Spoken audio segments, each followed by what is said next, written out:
Lariah, are you seeing that on YouTube? Oh, here we go. Now being live. Cool. All right.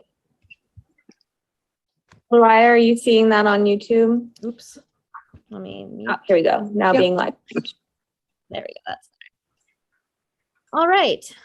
Here we are again. Welcome to 1,000 Conversations About Our Future. It's a project of the Ithaca Green New Deal that aims to engage you in a conversation about the future of Ithaca.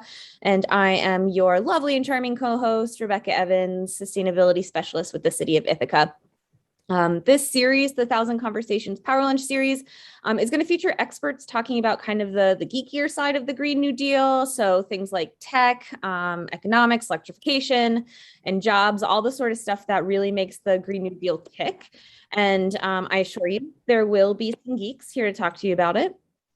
Some of the panelists are going to be local, some will not. We're lucky enough today that our guest is local. All of them are going to be experts in their field, though, and they're really interested in having a conversation with you about what the future could look like. So we'll leave the chat open both on Zoom and on YouTube as well. Our lovely Lariah will be handling your questions on YouTube and funneling them into Zoom, so we will be able to see them all. If you have any questions, comments, ideas, please interact with us. We're here to talk to you, and we'll do our best to make sure that your questions are answered, and if not, then we'll definitely follow up afterwards. But without further ado, let's go ahead and kick this thing off. Our next conversation is about more of the sort of social side of sustainability and how we might deepen our personal relationships to increase our shared resiliency to all sorts of problems, including climate change. So today we have Margo Hittleman, who is a senior fellow of the Dorothy Cotton Institute and the co-founder and former coordinator of Natural Leaders Initiative. And I will go ahead and pass it right over to you, Margo. Thanks for joining us. Thanks, Rebecca, and thank you both, Rebecca and Luis, for initiating this series and inviting me to be part of it. And I know that Zoom and definitely not YouTube are not ideal for conversations, but I'm glad in these times that we have it. And I look forward to when we can be together and talking in person again. I'm going to start off by sharing some thoughts, hopefully to stimulate thinking and conversations, and perhaps to invite some new ways to think about the challenges we face. There'll be opportunities for questions in the chat, or please chat to Rebecca, and sometime in breakout rooms to actually do some talking to each other, and opportunities for people to share new ideas and other questions. So, Rebecca was just talking about geeks, and I'm not a geek. Maybe I'll be one of the, I hope I'm not the only non-geek doing this, but, I've noticed that a lot of conversations about addressing the climate emergency use a lot of 4 and even 6-syllable words like, electrification and renewables and decarbonization and sequestration and mitigation, and the list could go on, right? But what I thought about is, okay, in this conversation, I want to focus on the social and communal processes. A lot of my long-term friends and colleagues in this community have spent a lot of time and energy becoming experts on the technical processes. And I really appreciate their work in that area, and we need that. But I really believe that we also need to focus on the social and communal processes, or we're not going to succeed at sustaining both community resilience here, but life on this planet. So I'm going to use another 4-syllable word, which is relationships. And I want to say a few things about why focusing on the nature and the depth and the breadth and the diversity of our communal relationships needs to be as central to our thinking as the technical aspects are. And I recognize that for a lot of people, it seems like a lot to have to think about not only the technical processes that address skyrocketing carbon, but also our social, economic, and communal relationships. But I think the times we live in require that we're able to think about multiple and complex things simultaneously. And I think we need to figure out the pieces around our social, political, and economic relationships as quickly and as urgently as we need to figure out the technical solutions. And there are actually a bunch of reasons for that, and I can't go into them all today, but here are two really briefly about why I think this is so important. One is that at their root, all of the key challenges we face as humans are interconnected. The social systems that are killing people, racism, poverty, other aspects of our systemic social relationships have the same roots as the climate emergency. And the way I would say that really briefly is that they're all about consumption and greed. They're all connected to a long history of small groups of people taking or hoarding land, natural resources, people's labor, and people's bodies. That has everything to do with our social and economic relationships. The second reason goes under the heading of the wisdom of crowds. There's a huge amount of research showing that in the face of complex social problems where we need a great deal of innovation and creativity, the key, and I emphasize key, factor driving success is having everyone's voice heard. And if you're interested in that, you might just search out Google and the success of teams. But it was interesting. Google is a prime example of looking for a huge number of patterns about what made some teams more successful than others. And they looked at every factor they could think of, and they couldn't find one. And they had to go back to the research multiple times. And they finally figured out that the only common factor in successful team or group problem solving was whether everyone talked and everyone was listened to. And I find that really interesting.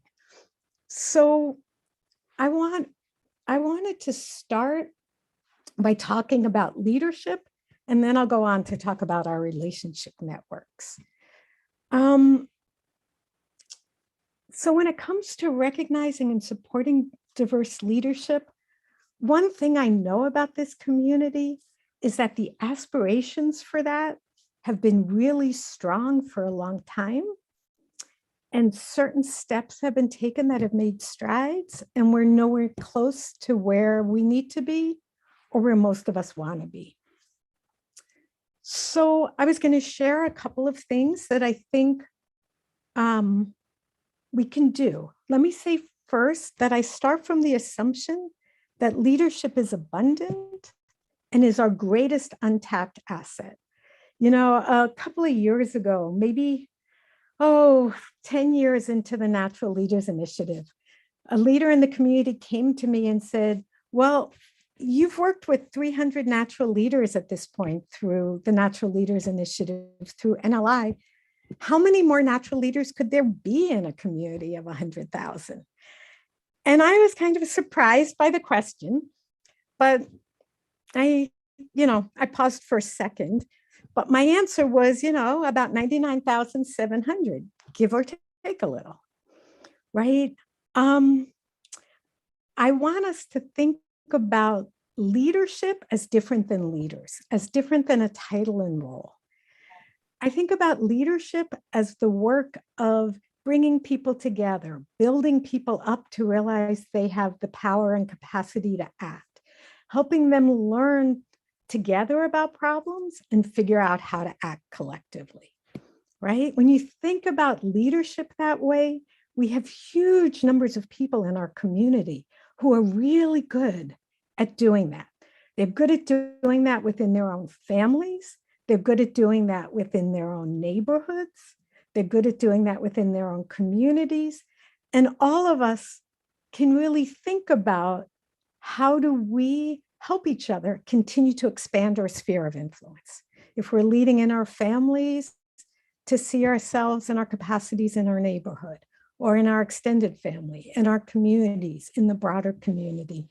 And so what I've noticed most about this natural leadership is that many people may not see themselves as leaders or see what they're doing as leadership.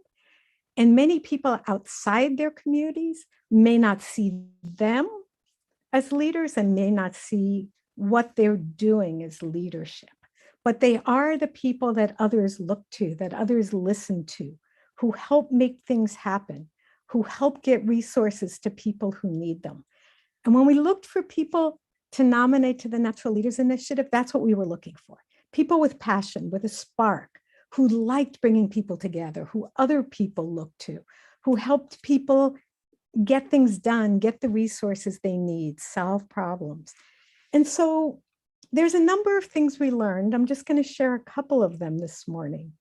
But I think there are some things that those of us working to move the Ithaca Green New Deal forward can take from that work and can do.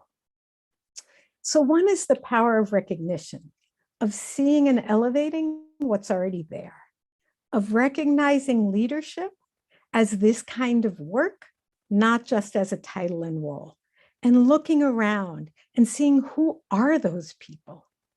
Who are those people that others look to, who love bringing people together, who people look to for help?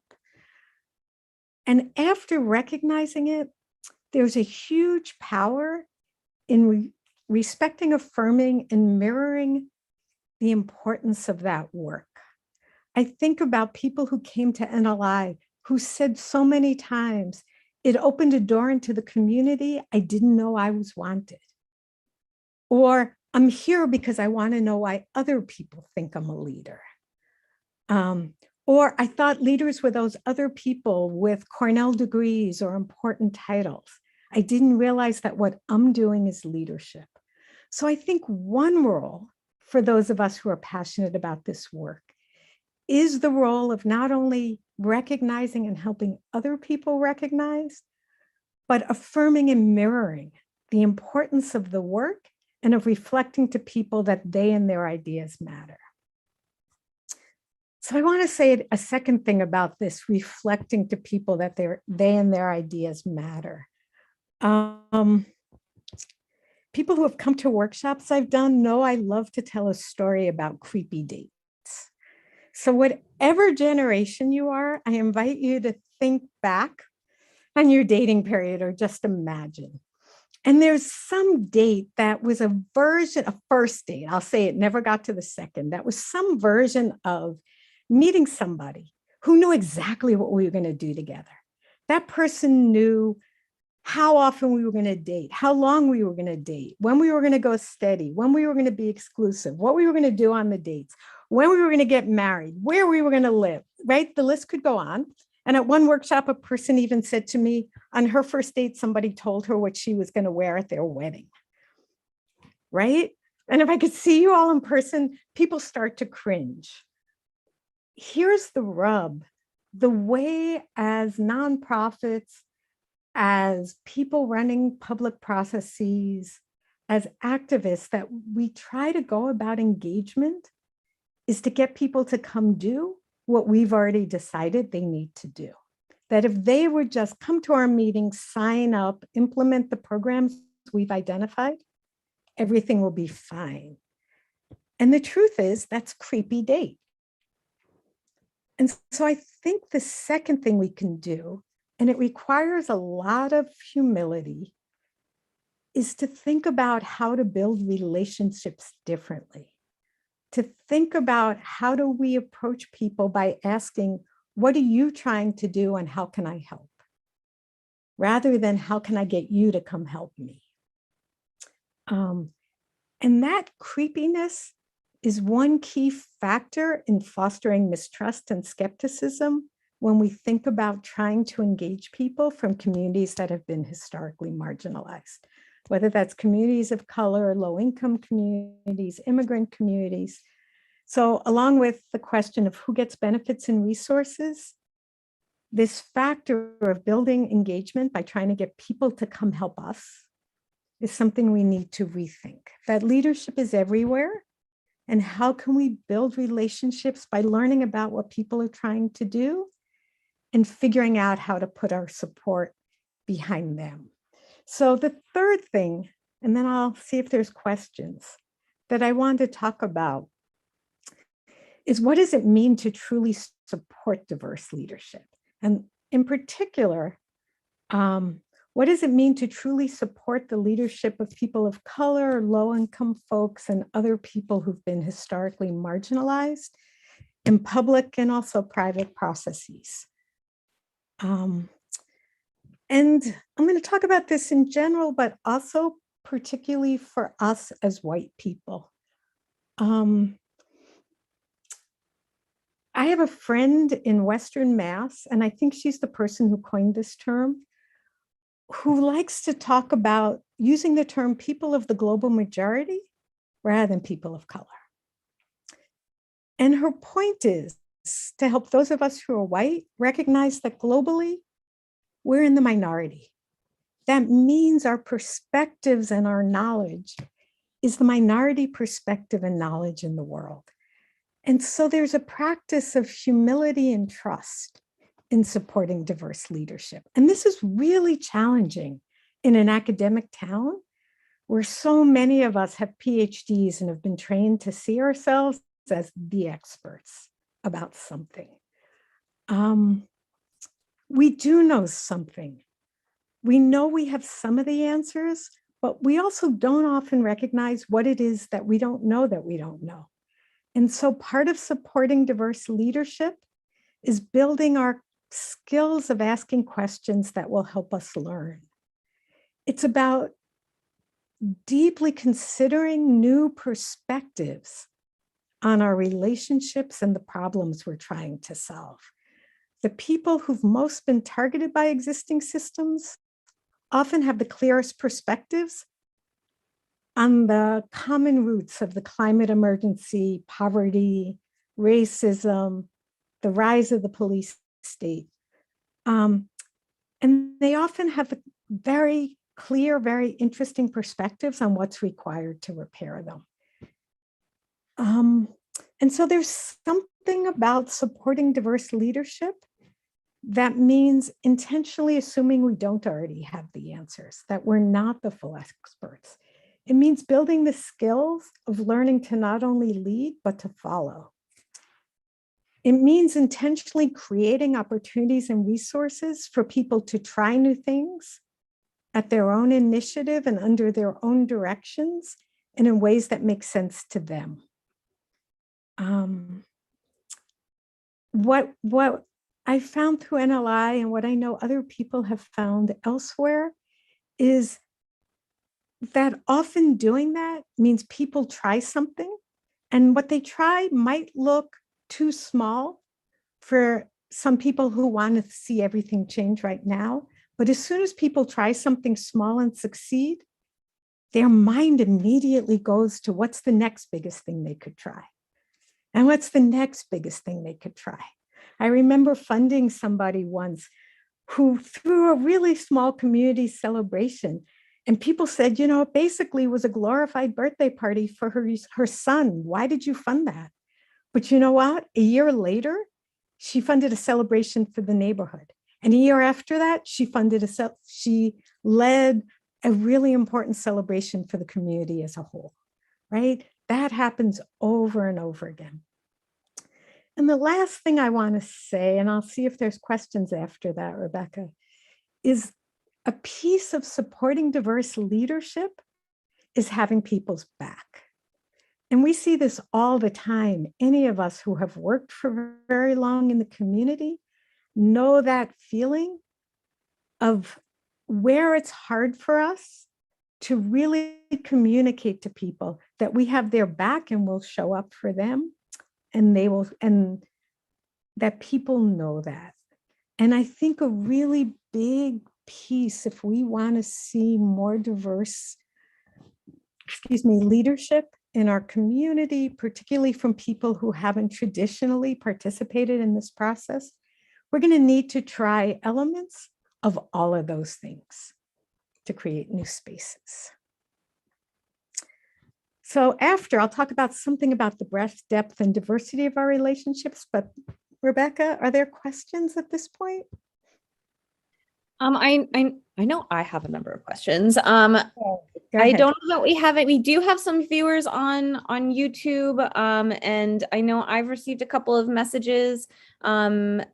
drawing some parallels between what you're saying in an article in Strong Towns, which talked a lot about kind of moving away from these sort of transactional relationships, especially around public engagement, and how do we make sure that when we are seeking public engagement, one, we're getting the type of information that's actually helpful, and two, we're not clouding whatever that data is with whatever our own initiatives are. But I had a question.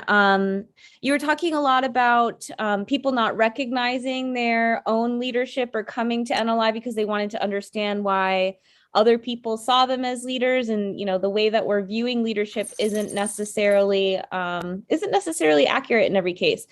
So what comes to my mind in particular is, this sort of uprising of youth activism lately. And we're seeing a lot of young people that are moving into, the national arena of politics and around climate change. And I'm wondering, how can we empower people, like you said, that don't necessarily see themselves as leaders, and especially young people that are very much still growing into those leadership skills and those leadership roles? How can we make sure, especially as people that are still gaining experience or that have a lot of experience, how can we make sure that we empower them to keep moving forward? Yeah. So when I think about it, I tend to think of empowerment as not something that we empower someone else, but I think of it about creating and holding spaces where people empower themselves and each other. And I want to say I think it's not just youth, and I think it's the same processes. Often when people first heard about the Natural Leaders Initiative, they assumed we were working with youth because that's where we have the most hope that if people don't see themselves as leaders, they can develop that sense. This program, as well as the Dorothy Cotton Institute, came so much more out of the roots of the work in the civil rights movement, of the citizenship education program, really of recognizing that this is true for adults as well as youth, particularly adults who have been historically marginalized or have gotten messages that their voices don't matter, their ideas don't matter, they're not important enough. When I think of what allowed that empowerment to happen, it was a combination of things for NLI. It was about nominating people, about and it doesn't have to be a nomination, but of communicating to people that they were seen, that what they were doing was valuable. It was about creating spaces where people came together. Over the 17 years we ran this program, reliably in session 1 and session 2, what we heard was the people in this room are amazing. I'm not that different from the people in this room. Maybe I'm amazing too. So there is a value of bringing spaces where people in publicly marginalized identities are in the majority, right? There was a lot of, some people came in knowing they were already leaders, some people didn't. But there was a lot of opportunity for people to have spaces where they could speak and publicly to each other, and their voices were heard and affirmed. People often said to me, they then went out and presented an idea in the work or in the community that they had. And when I asked why, they said, I wouldn't have done that before. Someone who did it at her job said, I had to go talk to my supervisor's supervisor with my idea. I didn't get the idea from NLI, but because I had the experience of talking to a group of people I didn't know and having my ideas affirmed, I was able to then push myself to go talk to my supervisor's supervisor, right? And we started a whole new program as a community agency, and it's really important. She said, without that, I would have had the idea anyway, but I wouldn't have told anybody, right? So that's one. Another thing, I think the most regular thing I did in my job was ask the question of, what are you trying to do? How can I help? Many people said nobody has ever asked me the question before of what I want to do. They tell me what services I need, what help I need, what programs I should participate in. but they don't ask me, what am I trying to do? And they definitely don't ask me, how can I help? And help could look like encouragement. Help could look like opening doors. I have different networks than you do. Who could I introduce you to who might be able to help? What resources do I know about? What resources do I have access to? But what other resources do I know about that I can help facilitate you participating in? And the last one, and this will take me, I think, to the other point I wanted to make, and I'll make it briefly, and then I'll see if there's other questions. It's about people building deeper, broader, and more diverse networks. Early on in NLI, when I was having one of my usual days of angst and feeling that we were a complete failure, one of the graduates said to me, Margo, I wish I could draw you a picture of who I know now that I didn't know when I started. And I have heard that from people over and over. We recently did a storytelling evaluation process. And one of the really clear outcomes from it is that networks matter. Not just who I know, but who knows me. And there's a growing, and this may go back to the transactional relationships question, there's a growing interest in the community development field in the role that broader and deeper relationships play in fostering resilience. And it has to do with both the ability and willingness of community members to participate and engage, but also in the role of, in the survival in the face of climate disasters. So that we're thinking not just both about addressing the climate emergency long-term, but about fostering resilience in the face of climate disasters. And what the research, and there's not anywhere near enough of it yet. People are still looking more at technical processes, but what the research that exists shows is that the close ties that build cohesion within groups, within neighborhoods, within subcommunities, within communities, and the looser ties between groups that might not otherwise interact is one of the key factors in promoting resilience. Addressing economic vulnerabilities is the second, meaning doing away with social inequality and who has access to resources. But I'll give you just one example. There was a study in Chicago of the 1995 heat wave in which 700 people died. Probably the greatest number of deaths per capita in the US to that point. And research showed that the extremity of the heat wave only explained part of it, that one of the key factors when they compared very similar demographic neighborhoods to how many people died was whether there were block associations, whether there were tenant associations. In those neighborhoods where people knew and trusted their neighbors more people survived. And in neighborhoods without those ties, more people died. And you know, it's not rocket science to understand the connection between when people knew each other, they watched out for each other. They checked in on each other. They got each other resources, right? So I think part of the answer to the question of transactional relationships, I'm gonna say four things briefly. One is that I think when we create communal processes, we need to intentionally seek out and support or create many opportunities for real relationship building. I mean, how many of us work together but don't really know each other? And then all the people that we don't know. So how can we recognize as work that's important as the technical work, building both close ties within neighborhoods and subcommunities, and the broad, more diverse ties across our community. And doing that knowing that it's as urgent as electrification, right? Both ends. I think a second thing is to intentionally build our own networks and relationships. If we're not going to make transactional invitations, then we need to ask ourselves weekly, who else can I meet? What are they doing? How can I help? Right? How many people do I have in my life from backgrounds that are different than mine? How deep are they? And do we have meaningful relationships where we know we have each other's back? That's intentional work. I think it's work that if we don't do it, we're not gonna make it, right?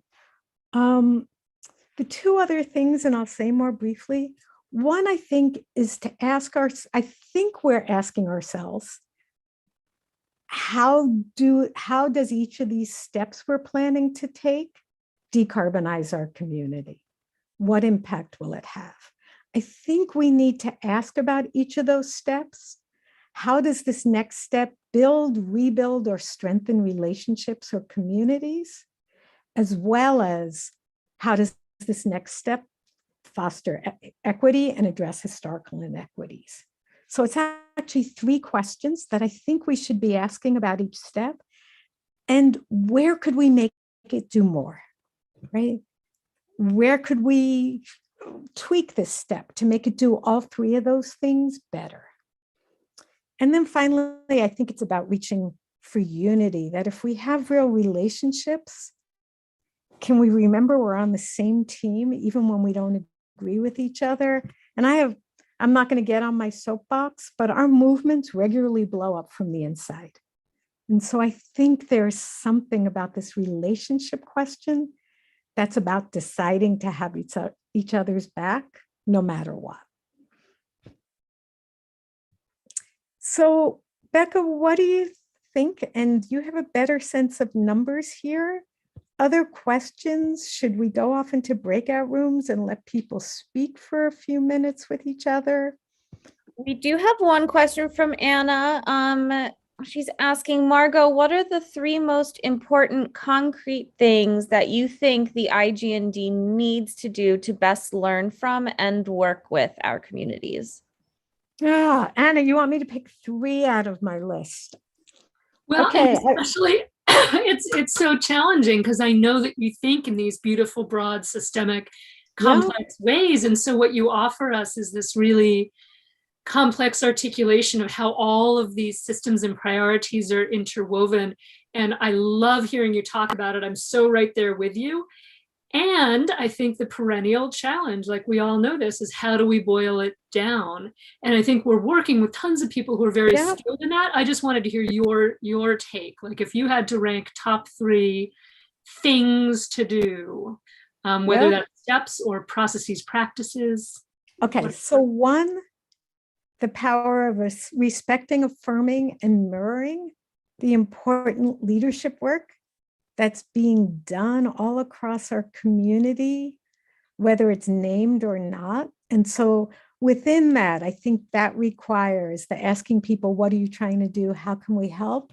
And putting resources and support there. Whether or not it looks like what they're doing is what we've already decided should be done, because that will build capacity, right? I think that's one. I also think that will help us build trust.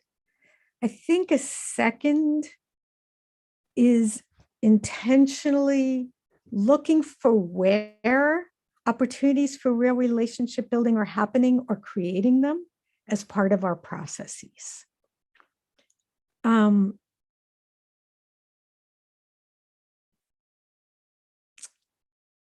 part of building our own network is going to places that other people have created and building those relationships, right? So that's where I'm going to subsume. I know I'm doing sub things here, Anna, but I can't not.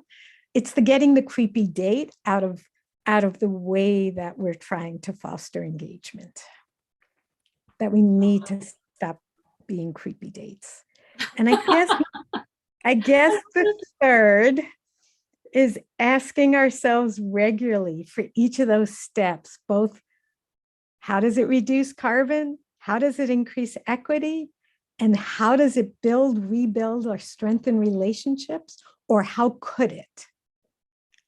Right? If the way we framed it doesn't, how could it? And I do want to say something, because when I keep talking about relationships, I often have people come back and say, we don't have time. So here's my short version of the we don't have time.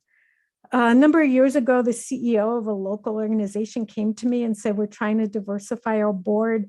Send me people of color. And I explained why that wouldn't work from your network. You have this great network. Explained why it wasn't work and said, let me come work with you, your organization, to notice who's in your network and how you can build those relationships. And his response was, thank you very much, but we don't have time. We need to diversify the board next week. We have an election coming up. So a year later, he came back and asked me the same question. And I gave him the same answer. A year later, he came back again, quite sheepishly, and said, we're trying to diversify our board. We need people. Can you send us someone? And I suppose we should talk about how you could work with my organization. And so my response to the time thing is to help people understand that we don't have time not to do this, right? If the path we're on isn't going to fully solve what we need to solve, it doesn't matter how fast we head down it. So that's what I'll say about that. Oh, I so appreciate that. And you gave me an opportunity. Some of my colleagues would laugh if they heard me say this. The Interaction Institute for Social Change has this beautiful model, this triangle they call the process relationship results triangle. And results are at the top and relationship and process at the two bottom corners. And the argument is, A, these are all dimensions of success. So healthy relationship constitutes success. It's not just results. You know, healthy process constitutes success, but also you can't get to the healthy results without the healthy process and healthy relationship. Well, you can't. And I think it goes back to what I was saying about the research on the wisdom of teams, that it's not just that it's a nice thing to have. It's that if we don't, we will fail. We will not have enough perspectives, information, ideas, innovation to generate the solutions we need to complex problems. And Anna, I'm going to give you a fourth thing because I really can't get it down to three, but this is, I'm going to emphasize this to the white people on the call. This process of learning humility and how to lead behind leaders of color who might be suggesting, proposing, adopting a different way of doing things than we would do rather than arguing. It has to be there because, and it's not simple. We've been conditioned, especially those of us with academic degrees, to think of ourselves as experts. That is what the university taught us. That is what society told us. We actually need to figure out how to get behind people and put our shoulder to the wheel and try what they're proposing and see what happens. Not stop thinking, but continue to think and support. And so I think it's going to be okay to say white people have an additional task as we try to address the conditioning that racism has imposed on all of us in this society, and classism. The two things go together, right? Particularly middle-class white people. Right. Thank you for naming that. Yeah. So Margo, I know we talked about going into breakout rooms. We have some people on YouTube, obviously, that can't go into breakout rooms with us. And we have a pretty small group here on Zoom. So I wonder if we want to just do it as a somewhat larger group live so that people on YouTube can still watch. Is that okay? Why don't we just let people unmute, say things? I'll say I was going to invite people, if we were a larger group, to have the opportunity to build or deepen a relationship with people they didn't know or didn't know as well. But I think this is a good way to go at. Okay, great. So do we have a prompt or just, how do we do this? I think it's a little hard. I invite people to share something, perhaps how would these ideas apply in the context that you're doing your work? What do they make you think about? What might they lead you to try? Or what do you think we might try collectively? How's that? That's great. I have a prompt question, because this is something that has been troubling me, for more than a week now, since I had a very specific conversation. So if you don't mind, Margo, I would like to share this with you and with everybody else. Please. To see what people think. I participated in this event organized by NICER that commemorating, the month of, Hispanic heritage in the US. And, I was participating in this fireside chat. And one of the questions that came was, can you help us understand when we need to remain quiet when somebody challenges what we have to say or what we're trying to do? And it was such a telling question, and it was such an uncomfortable question, like the question was implying there are occasions where we really need to be quiet and listen. And it was, I don't know, it got me thinking. And I don't think about it that way. I don't think about it like, like I need to make sure that when somebody in a position of power talks to me, I need to be quiet regardless of what they say, But a lot of people feel that way. And how do we change that? I mean, the way I answered the question was like, well, you don't, you analyze and you have a voice and you have an opinion and you have your own, take on things, and make sure that you express that in a respectful way. But other than that, I don't see why you should be quiet. And then somebody clarified that, sometimes when you're not quiet, the consequences, sometimes legal consequences, are very important. So mostly it made me sad, Yeah. What I think about, Luis, is the decision-making research that says there's a really important value in gathering diverging and diverse perspectives for a while before we come to consensus. And that even if we have to make a decision within an hour that you're going to make unilaterally, you would best spend 55 minutes getting as many people to tell you as many different ideas as possible, even if the clock was running and one person had to make that decision in the last 5 minutes. I think there's a huge value in trying to solve complex problems and innovate, to getting many voices speaking up. I think what I was also referring to in terms of white people backing leaders of color is that there's then a point where we need to go forward in some direction.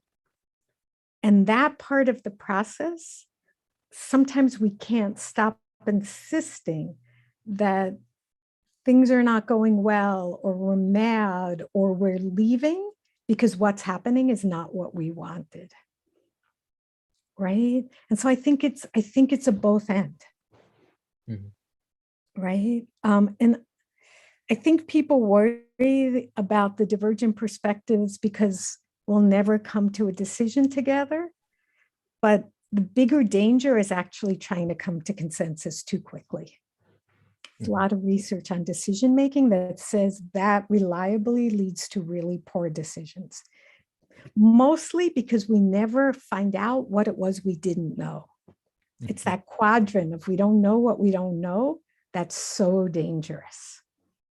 And diversity helps fill in that box. Thank you. Does that get at what you're talking about?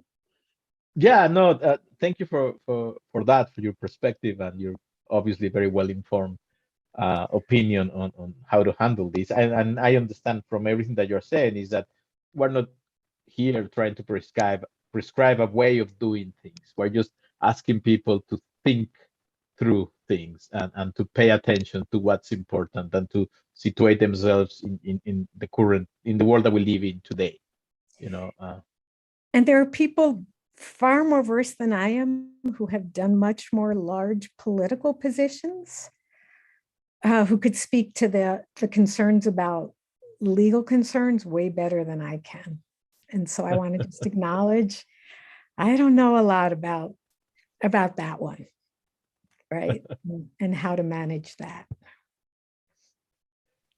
I just think that a lot of the time, minorities, once they make it to a position of influence, a lot of the time is through a lot of effort, and a lot of the time it has to do with, having to work really hard to get there. But once they get to that position, there is also this constant fight, even the people that you are serving, the community, a lot of the time, they will reject your ideas because they're very different. And that leads to some people to just get shy and eventually disappear into their roles and have very little impact. Yeah. And it's a daily struggle, I think, for a lot of people. And I think your words are reassuring, are more than welcome. And I am sure that, in part I'm speaking for me, but I'm sure I'm talking about a lot of people in similar positions. Yeah, I agree, Luis. And there are aspects of this that you know so much more about than I do. I think it's really part of how do we continue the conversation about how to change that in terms of how do we interact with each other, right? And I think we need to be talking about that a lot more, because otherwise our movements do implode from the inside, right? I don't mean to monopolize this, Rebecca, but I just have one more question that really is, goes to the positive side of things. I mean, Margo, you've been working on this for a really long time, and you have, made change possible for a lot of people. So for you, what is perhaps, the most positive aspects of the work that you do, the thing that makes you come back, and the thing that makes you to continue to work really hard, on these issues? The people I get to meet, having the kind of job where I got to say to people, what are you trying to do? How can I help?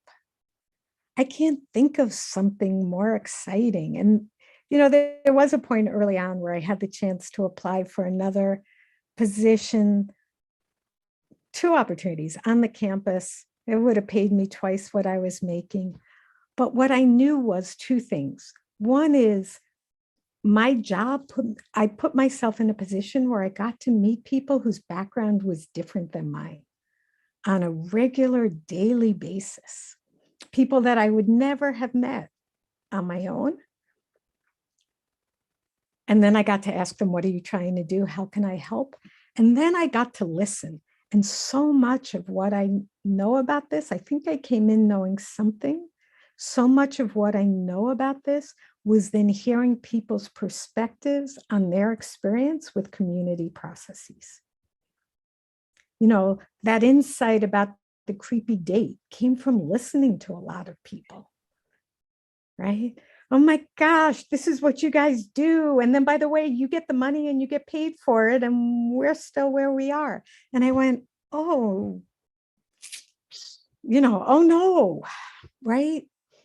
So I think for me, Luis, that's what it all was. Having what Anna was asking about, having relationships that weren't transactional.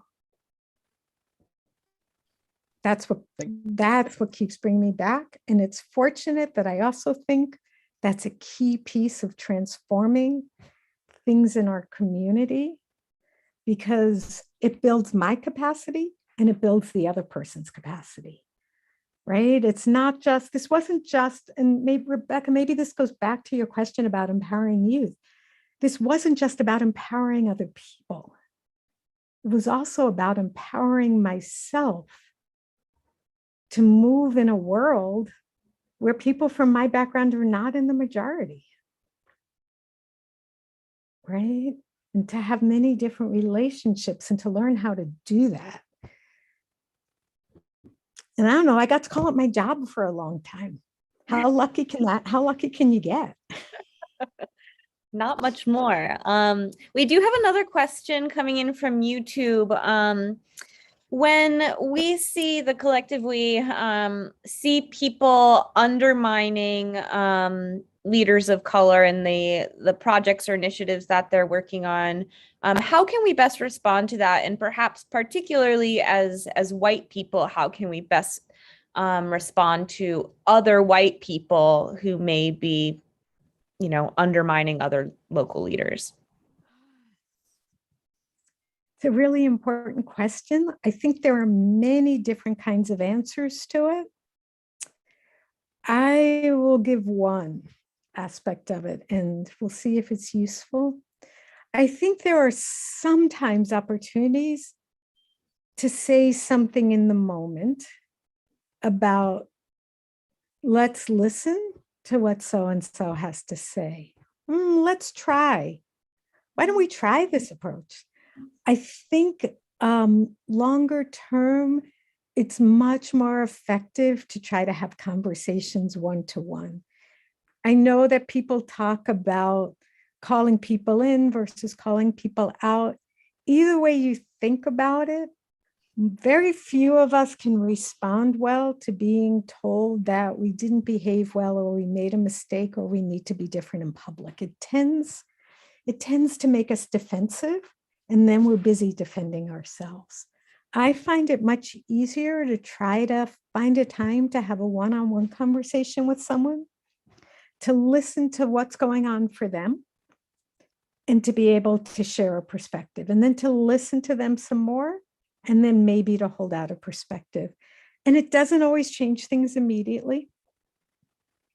There will be times where I think somebody's behavior continues to not be reflective, and I think the group has to develop norms about how they want to operate. But I think there's something about also building a real relationship with a person that we're hoping will change their behavior. That if our relationships, under the guise of being woke white people, remain transactional, they're also not going to work, right? And so it really challenges us to think about, what does a real relationship with this person look like? Totally. Thank you. And I know we're running out of time here. So if there are other questions, please feel free to drop them in the YouTube chat and we will follow up with you as best that we can. I do want to say thank you so much, Margo, for this. I think this conversation really underscores the importance of the social pieces of the Green New Deal. I mean, on paper, half of the Green New Deal is a social initiative. But, off of paper, the only reason that we care about climate change or environmental destruction is because of the way that it affects people, or it affects the values that people place on the stuff around them. I think that's really, really important to keep in mind. And that those relationships are so, so important moving forward. And I think also what came to my mind during this is, we circled around it a couple of times, is that the expertise isn't necessarily needed to be a leader or to be in a leadership position. It's all a matter of how you interact with the people around you and how you can make things happen. And I think that's really important to the Green New Deal too, right? I mean, you don't have to be an expert on anti-racism or on climate change or mitigation of climate change in order to be a really, really powerful leader in this movement. And not even just a powerful leader, but a really critical piece to moving this forward and, figuring out what we really need to do. So thank you so, so much. Do you have any other last thoughts you want to add? Oh, I just hope we can continue talking about this and in a context that we can have, ongoing conversations as we learn to do this collectively. Totally. I hope so too. Well, thank you so much, Margo, and thank you everyone else for joining us. This was really fun, and we will see you in 2 weeks for the next Power Lunch. Thank you so much.